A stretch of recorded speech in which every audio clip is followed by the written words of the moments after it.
أفمن شرح الله صدره للإسلام فهو على نور من ربه. بسم الله الرحمن الرحيم. السلام عليكم ورحمة الله وبركاته. الحمد لله والصلاة والسلام على رسول الله وعلى آله وصحبه ومن والاه وبعد.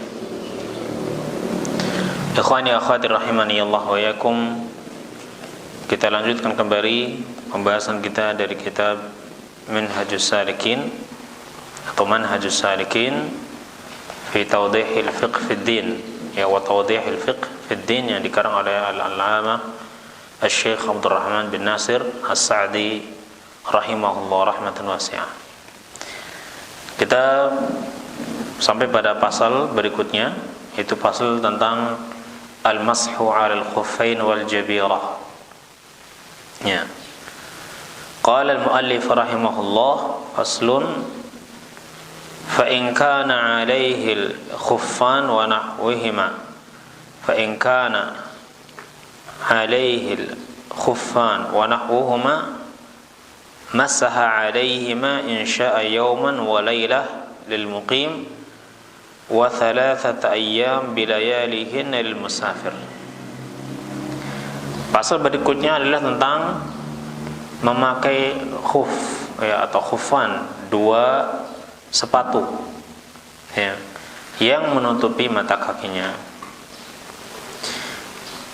Ini di antara perkara yang sudah masyhur, ya, di kalangan para fuqaha, ya, dan dinukil kepada kita secara mutawatir, ya, dari para salaf radhiyallahu anhum ajma'in tentang sunnahnya mengusap sepatu, atau disyariatkannya mengusap sepatu, ya, ketika berwudu.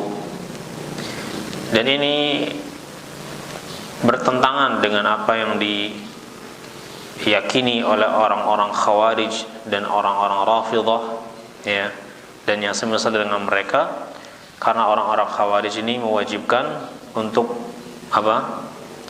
membasuh kaki, ya, atau mengusap kaki dan tidak membasuhnya seperti orang-orang Khawarij, ya. Nah, karena mereka membaca firman Allah Subhanahu wa taala dalam masalah wudu, ya, amsahu bi ru'usikum wa arjulikum. Mereka bacanya wa arjulikum. Kalau kita kan wa arjulakum, ya. Faghsilu wujuhakum wa aydiyakum ilal marafiqi wamsahu bi ru'usikum wa arjulakum. Nah, ini kita membacanya seperti itu. Faghsilu wujuhakum, maka basuhlah wajah kalian. Membasuh itu dengan air, ya. Wa aydiyakum ilal marafiq, dan kedua tangan kalian sampai siku. Wamsahu bi ru'usikum, dan usaplah kepala kalian, ya. Pakai huruf jar, bi, wamsahu bi ru'usikum, kemudian wa arjulakum, dan kaki kalian. Kaki kalian ini kembalinya kepada mana? Atafnya kepada siapa? Atafnya kepada faghsilu, maka basuhlah oleh kalian muka kalian. Adapun orang-orang Rafidhah, maka mereka membacanya dengan kasrah, wamsahu biru'usikum wa arjulikum, dan usaplah kepala kalian dan kaki kalian. Jadi kaki itu diusap, bukan dicuci. Nah, sehingga Rafidhah mereka mengingkari sampai sekarang, ya, disyariatkannya mengusap dua sepatu, ya.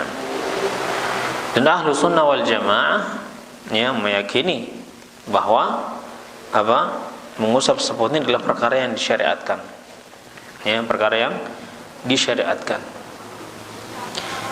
Al-khuf, ya, khuffan ini muthanna dari kata khuf, ya, yaitu khuf ini adalah nama untuk na'lun, nama untuk sepatu yang terbuat dari kulit, yughatti dhahral qadami ila saq, ya, atau nisfis saq atau rubu'us saq, yang mana sepatu ini menutup punggung telapak kaki sampai ke betis, atau setengah betis atau seperempat betis, ya. Nah, ini namanya khuf. Intinya dia adalah sepatu yang dulu itu terbuat dari kulit yang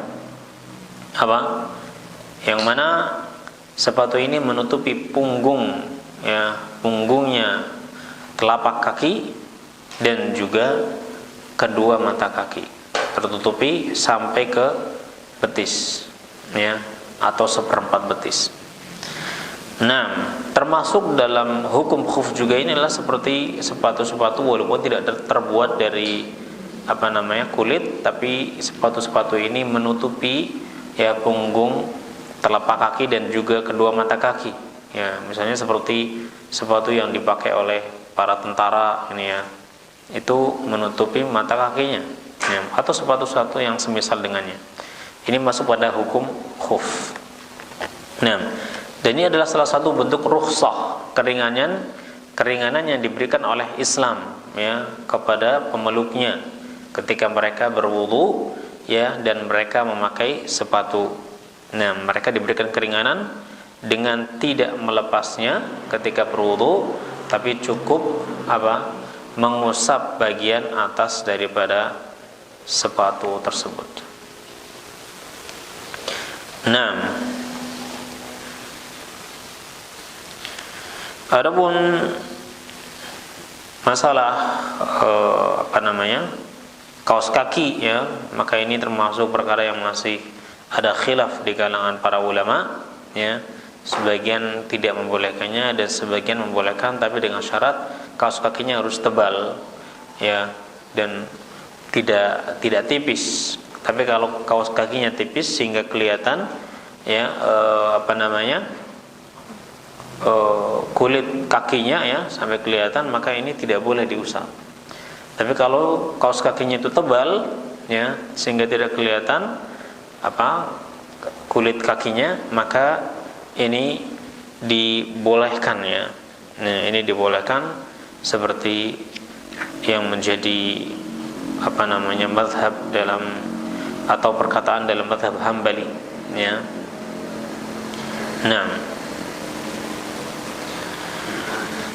Imam Ahmad mengatakan bahwasanya hadis-hadis dalam masalah mengusap sepatu sangat banyak. Beliau mengatakan laisa fi nafsi minal mashi syai' fihi 40 haditsan 'anil nabiy sallallahu alaihi wasallam ay al ahadits thabitah wa illa fa hiya akthar faqad sarada sahibun nasb ar-raya 56 haditsan 'an 56 sahabiyan.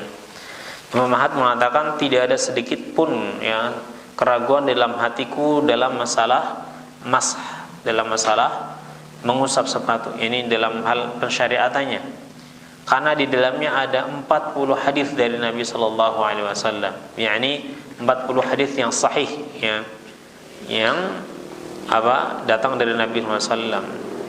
Akan tetapi secara keseluruhan hadis-hadis tentang mengusap sepatu itu sangat banyak, sampai-sampai Al-Imam Ibnu Hajar, ya, Al-Asqalani itu mengumpulkan ada sekitar 56 hadis, ya, dalam masalah masah al-khufain, ya, dari 65 sahabat juga.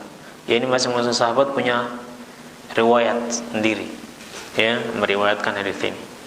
Jadi ini adalah mutawatir tentang masah al-khuf ini, dan ini termasuk prinsip daripada ahlu sunnah wal jamaah, karena ahlul bid'ah dari kalangan Khawarij dan Rafidhah, mereka itu menolak, ya, disyariatkannya mengusap sepatu di dalam salat ketika wudu.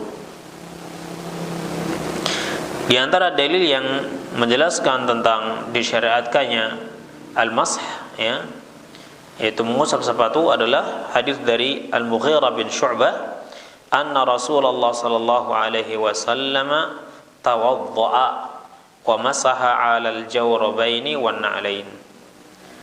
Ya, bahwasanya Rasulullah sallallahu alaihi wasallam beliau berwudu dan mengusap ya kedua kaos kaki beliau dan kedua sepatu beliau. Ya, dikeluarkan oleh Imam Abu Dawud, At-Tirmidzi, Ibnu Majah, dan At-Tirmidzi mengatakan hasanun sahih. Hadis ini adalah hadis hasan sahih.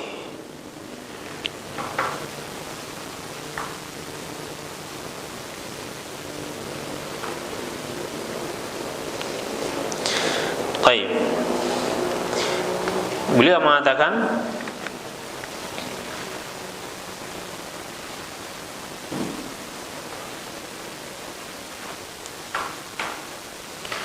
in syaa yawman wa lailah lil muqim wa thalathat ayyam bilayalihinna lil musafir. Jika dia mau, maka dia mengusap sehari semalam bagi orang yang mukim.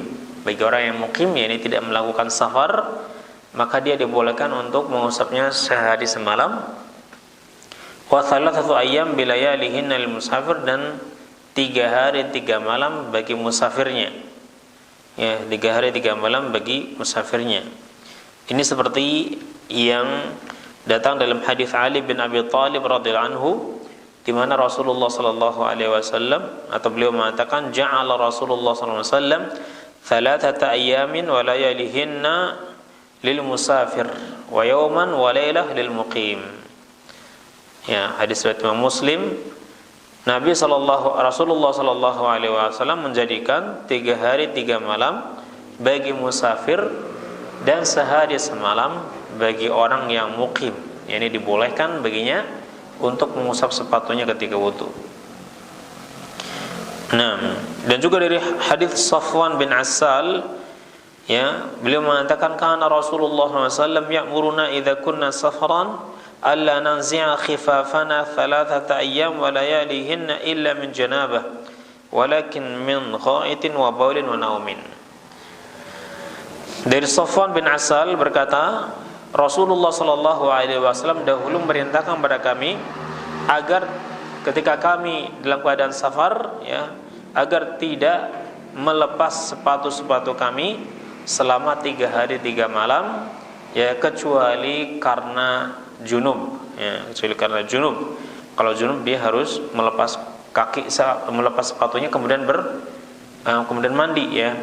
Nah, tidak boleh mengusap sepatunya, tapi dia harus mandi, ya.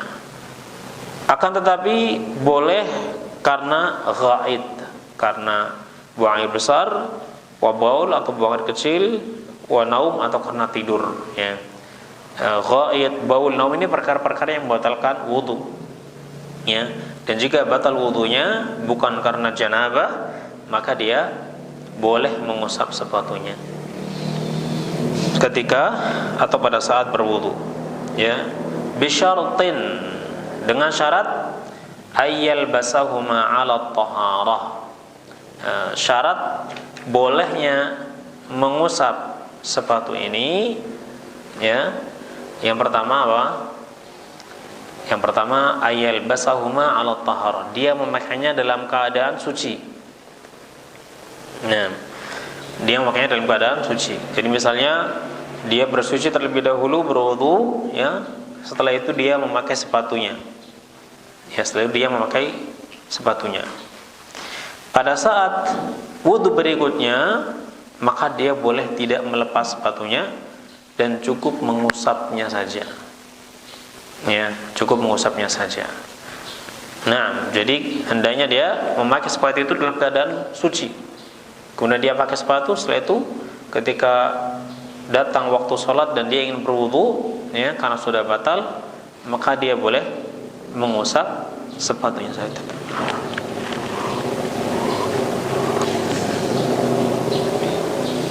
Nah, hal ini seperti dalam hadis Al-Mughirah bin Syu'bah, ya, hadis Al-Mughirah bin Syu'bah yang diriwayatkan Imam Bukhari dan juga Imam Muslim, di mana beliau mengatakan kuntu ma'an nabiy sallallahu alaihi wasallam fi safarin.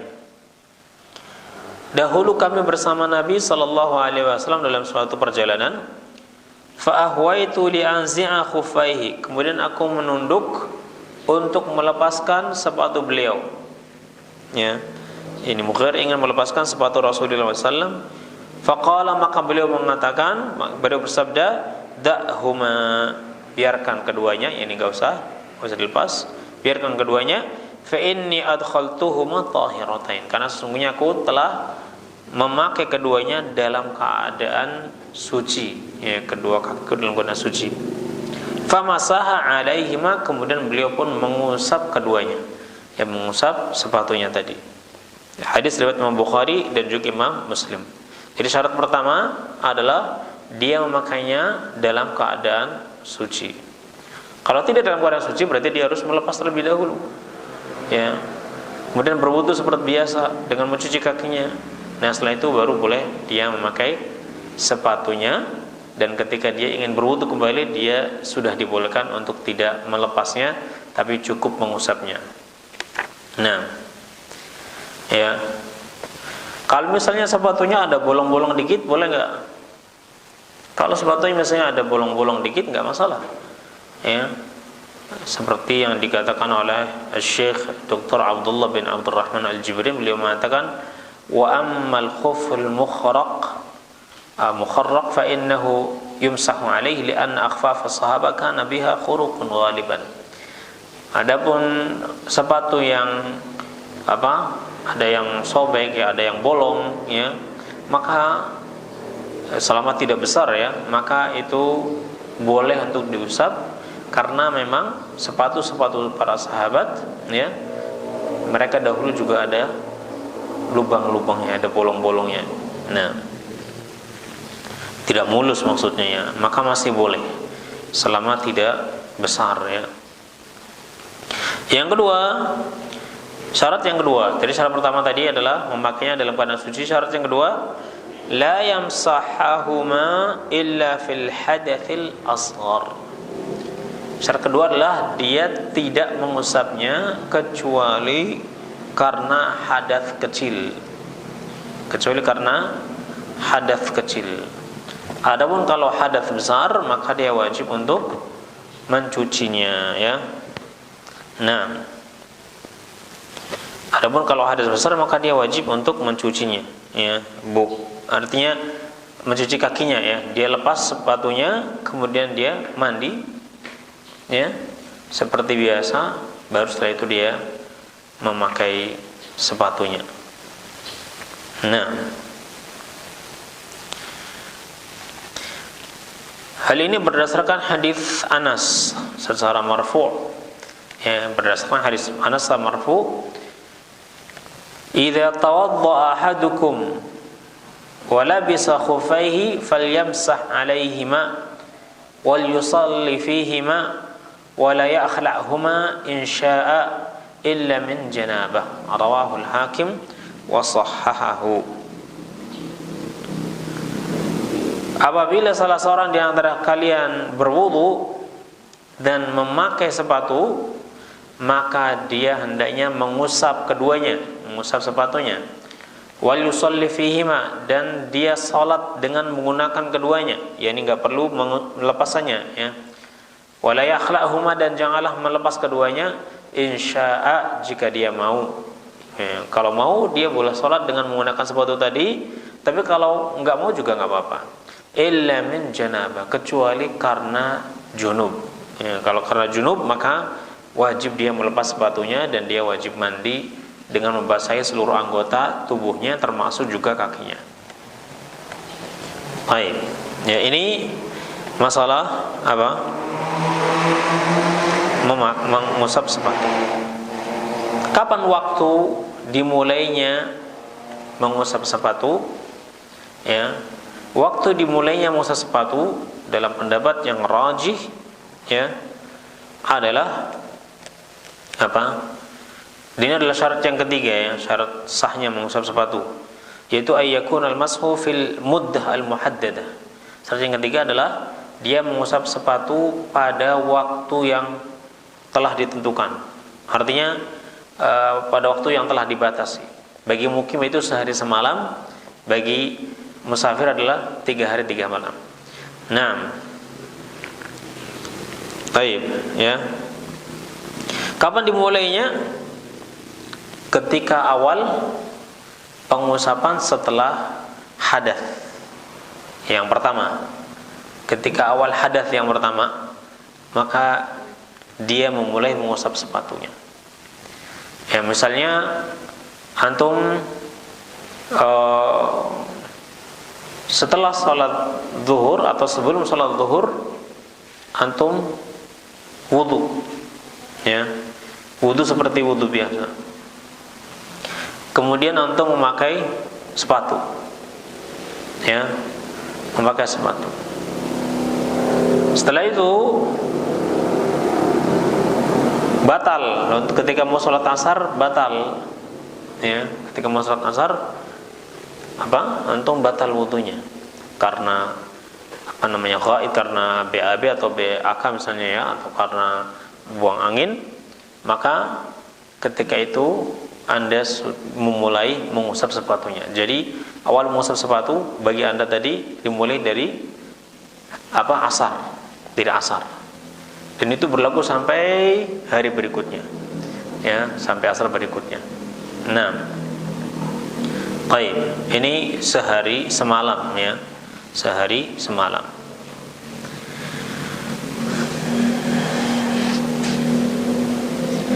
Kalau waktunya sudah habis, apakah otomatis batal? Ya, kalau misalnya sudah habis waktunya, apakah otomatis wudu antum batal? Walaupun tidak hadath, jawabannya tidak, ya. Karena enggak batal, ya berarti belum batal. Walaupun waktu untuk mengusapnya sudah habis, maka tidak otomatis batal tohara antum, kecuali kalau memang setelahnya batal, ya. Kalau batal berarti sudah selesai. Nah.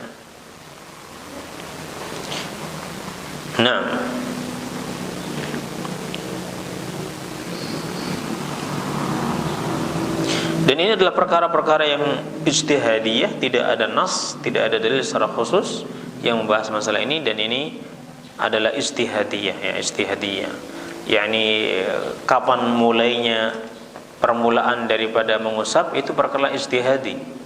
Nabi hanya memberikan batasan, musafir sehari semalam, mukim 3 hari 3 malam. Kapan mulainya tidak ada dalil yang merincinya, ya. Maka ini perkara ijtihadiyah, sehingga ada yang berbeda pendapat dalam masalah ini. Ya, ini ada yang mengatakan ya ketika awal memakai, ya itu berarti sudah mulai. Ya. Ada yang mengatakan ketika awal pengusapan, itu berarti mulai. Ya. Nah, dan ini pendapat yang paling banyak, ya, dan yang paling dikuatkan oleh kebanyakan para ulama, yaitu memulai pengusapannya, ya, dihitung mulai ketika dia mengusap pertama kali pada setelah hadath, ya, pertama kali. Nah, kemudian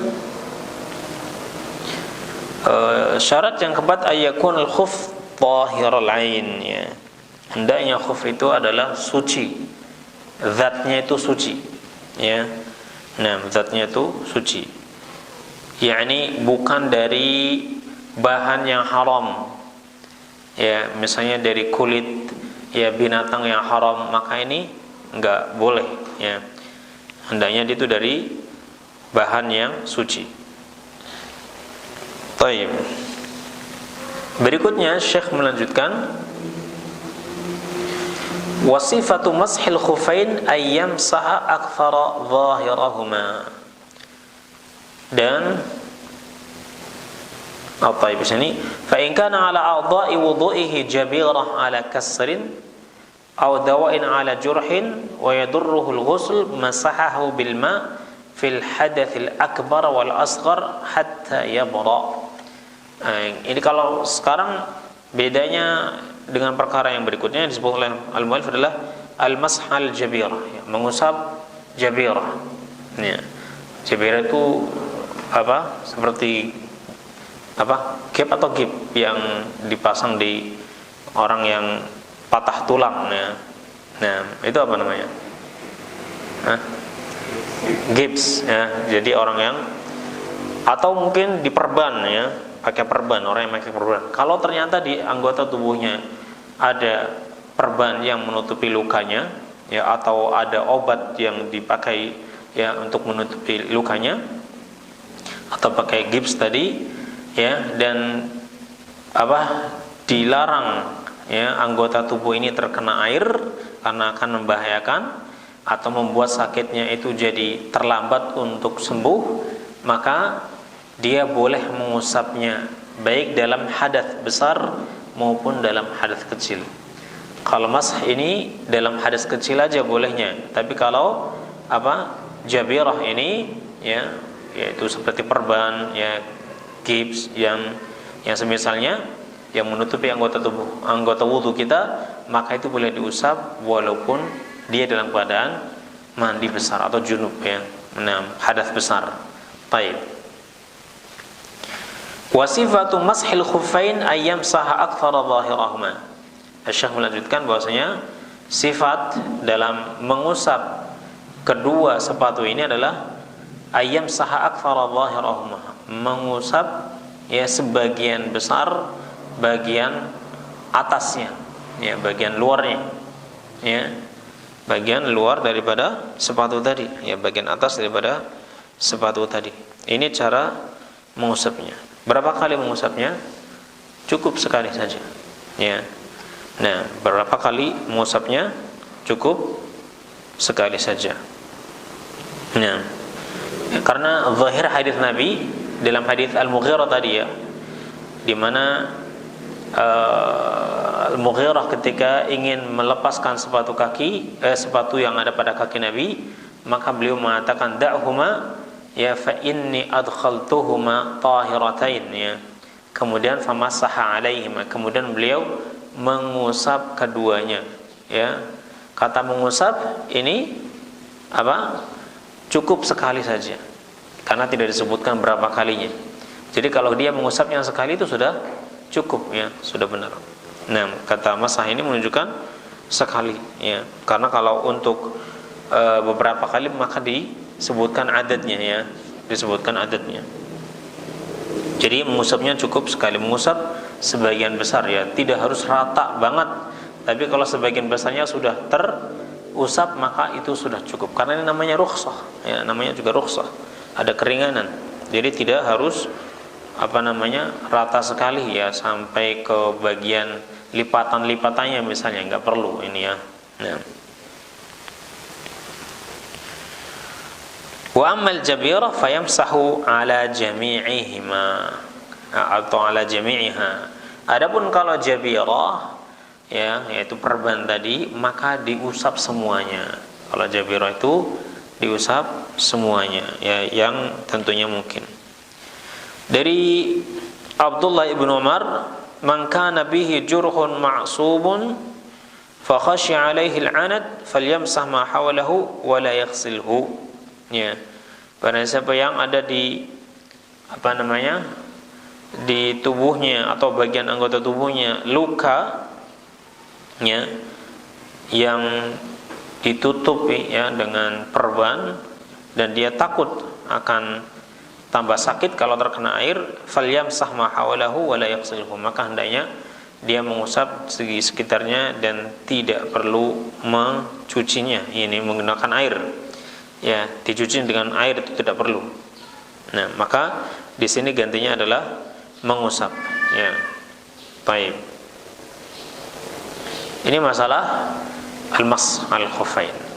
Setelah itu al-muallif masuk pada bab yang menjadi judul pembahasan kita ya, yang kita share kemarin adalah bab nawaqidul wudu, bab tentang pembatal wudu ya, bab tentang pembatal wudu. Nawaqid itu jama daripada naqid ya. Naqid itu artinya mufsid, yang merusak ya, yang merusak. Nah, qala al-muallif rahimahullah wa hiya al-khariju minas sabilaini mutlaqan.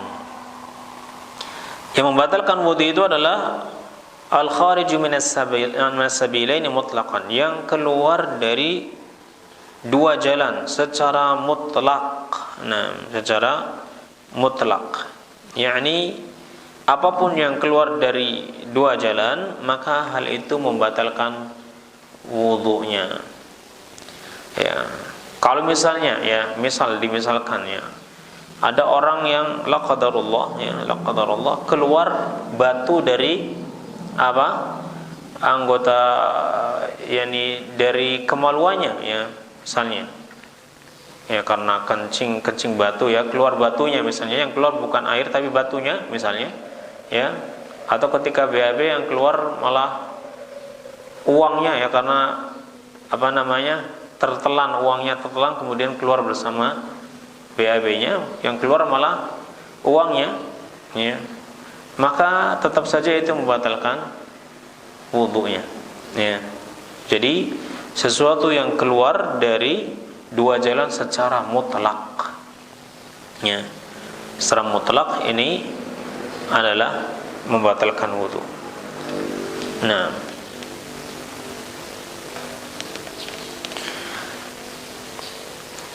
dan secara umum adalah yang keluar adalah apa?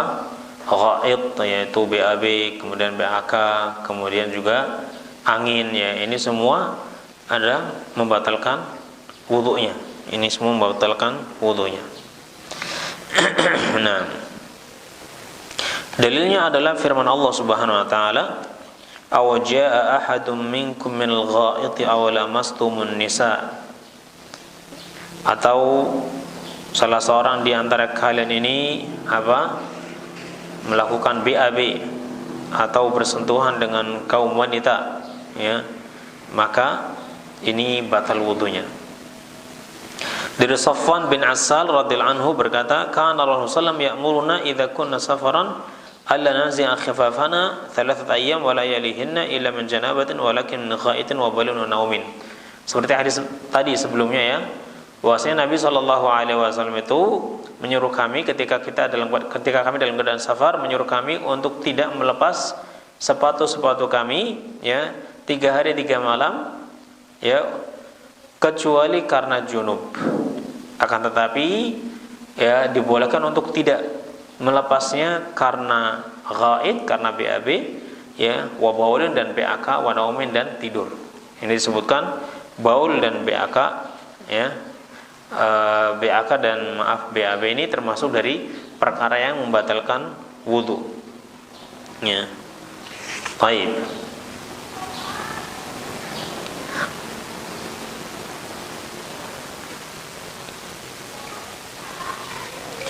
Kemudian waddamul katsir wa nahwuhu. Yang kedua adalah darah yang banyak. Ya, yang kedua adalah darah yang banyak. Nah,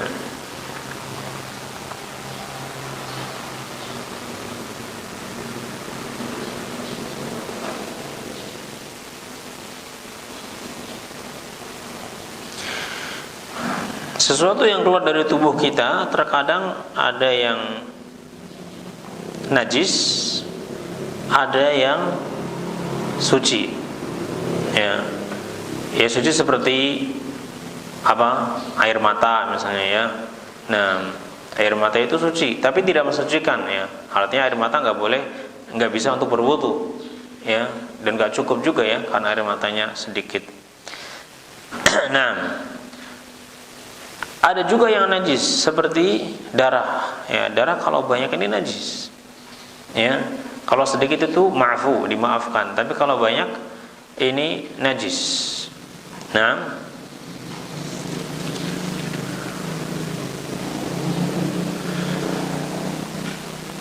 ya, karena ini sesuatu yang apa?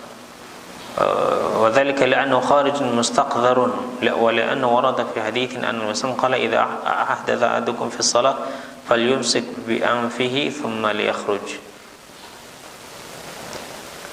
Apabila Nabi bersabda dalam hadis Abu Dawud, apabila salah seorang di antara kalian di dalam salatnya ya, kemudian berhadas, maka hendaknya dia memegang hidungnya kemudian keluar. Memegang hidungnya kemudian keluar, yakni keluar darah mimisan. Jadi ketika sholat dia keluar darah mimisan, hendaknya dia pegang ya hidungnya, nah kemudian dia keluar, nah kemudian dia keluar dari sholatnya.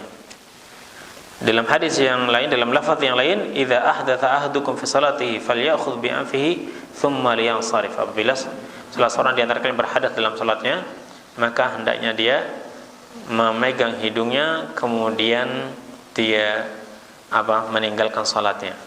Maksudnya ketika keluar darah ya, ketika salat dia keluar darah mimisannya, dan ini darahnya banyak mengucur ya, yang mengalir, darah banyak itu darah yang mengalir. Kalau darahnya nggak mengalir itu nggak dikatakan darah banyak. Ya kita luka kemudian ya, kalau ditempelin ke tisu ada darahnya misalnya ya, tapi nggak sampai mengalir, maka ini bukan darah banyak, ini dimaafkan ya. Tapi kalau darahnya sampai mengalir, ini adalah darah yang banyak, maka ini membatalkan wudunya. Nah, ini yang kedua ya. Kemudian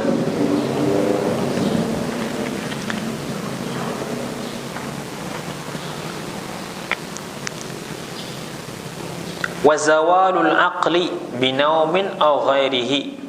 Berikutnya yang membatalkan wudu adalah hilangnya akal. Ya. Hilangnya kesadaran binaumin karena tidur, aw ghairihi atau yang lainnya. Ya, karena tidur atau yang lainnya, perkara yang lainnya yang menghilangkan akal sehatnya misalnya, maka ini juga membatalkan wudunya. Ya, membatalkan wudunya.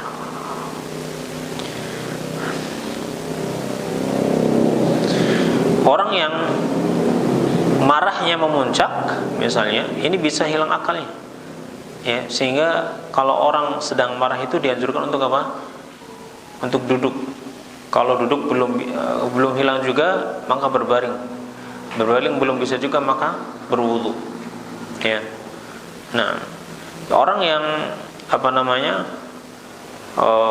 marah sampai hilang akalnya, maka dia berwudu. Ketika mau sholat dia berwudu, karena ya hilang kesadarannya itu menyebabkan batalnya wudu yang ada padanya. Kemudian wa aklu lahmil jazur, ya, memakan daging onta, ya, memakan daging onta.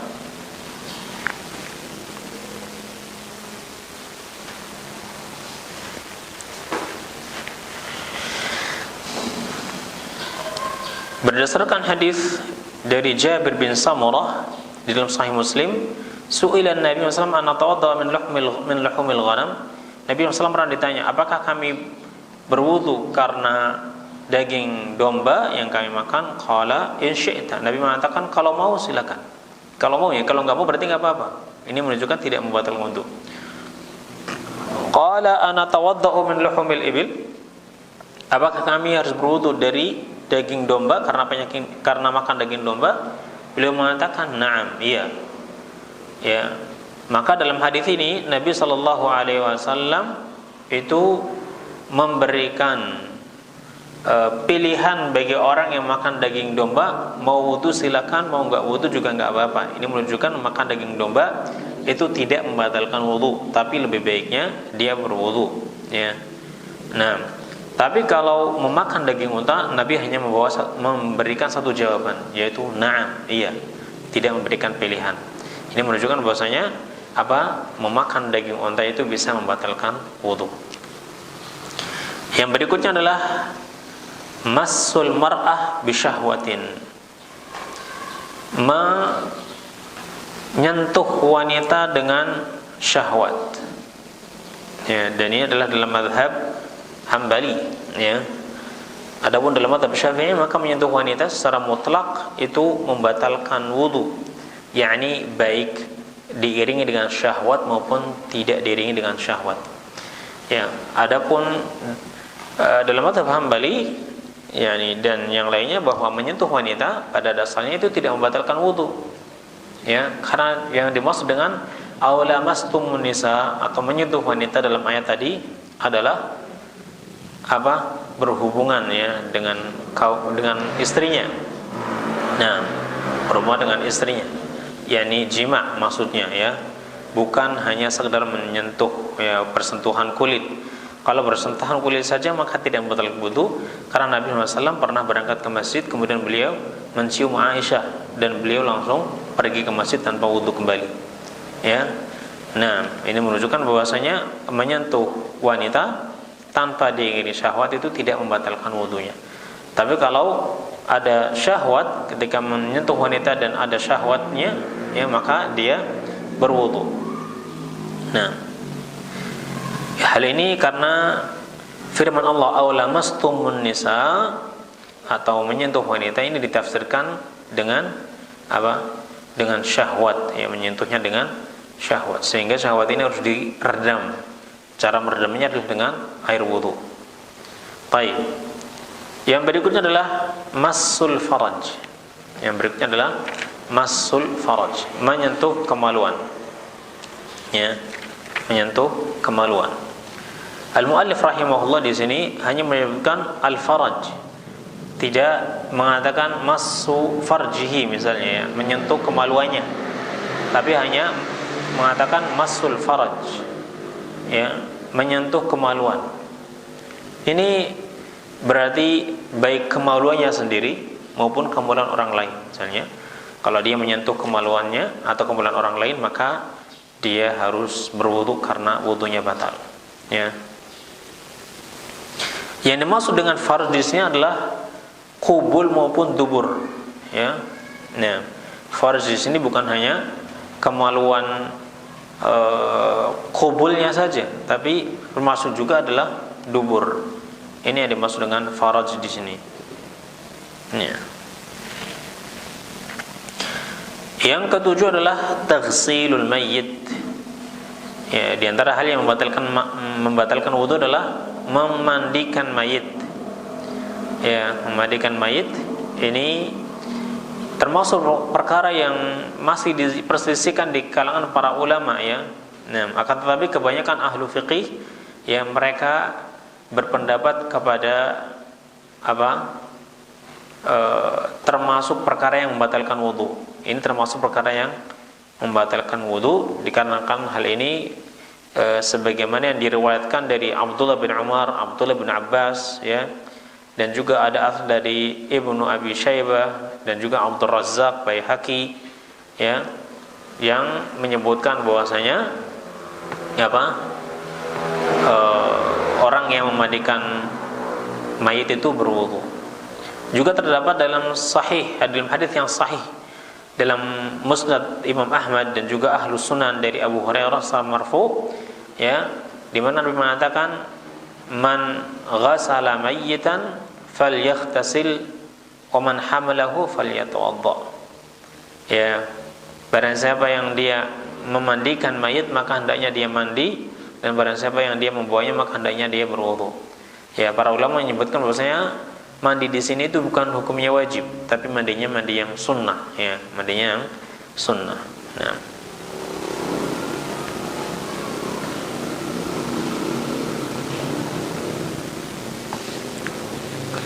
baik. Berikutnya adalah ar-riddah, murtad. Ya. Murtad ini wahya tahbitu al-amala kullaha. Kalau murtad ini menghapus seluruh amalannya, ya, seluruh amalnya itu terhapus karena murtadnya tadi. Dan sebagaimana Allah Subhanahu wa taala firman, wa may yakfur bil imani faqad habita amaluhu. Barang siapa yang dia kufur dengan iman, ya, yaitu murtad, maka dia telah apa? Terhapuslah amalan-amalannya. Allah juga firman, la in asyrakta la yahbatanna amaluka. Jika engkau berbuat syirik, ya, maka benar-benar syirik itu akan menghapus amalan-amalanmu. Nah, baik. Kemudian al-muallif rahimahullah membawakan dalil-dalil yang sebelumnya, ya, dalil-dalil tentang pembatal-pembatal wudu tadi, yaitu firman Allah, aw jaa ahadum minkum minal ghaiti aw lamastum nisa, atau salah seorang di antara kalian itu membuang air besar, buang air besar. Ini pembatal yang pertama, yaitu segala sesuatu yang keluar dari dua jalan, ya. Nah, baik kubul maupun dubur, secara mutlak apapun yang keluar dari dua jalan tersebut maka batal wudunya, apapun itu, ya, baik yang berupa benda padat maupun yang benda cair, semuanya membatalkan. Ini kemudian yang berikutnya adalah menyentuh wanita dengan syahwat, aw lamastumun nisa, dalilnya ini. Kemudian berikutnya adalah tentang memakan daging onta. Ana tawaddau min luhumil ibil, apakah kami harus berwudu ketika karena daging unta? Beliau mengatakan na'am, ya. Beliau mengatakan na'am. Hadis riwayat Imam Muslim.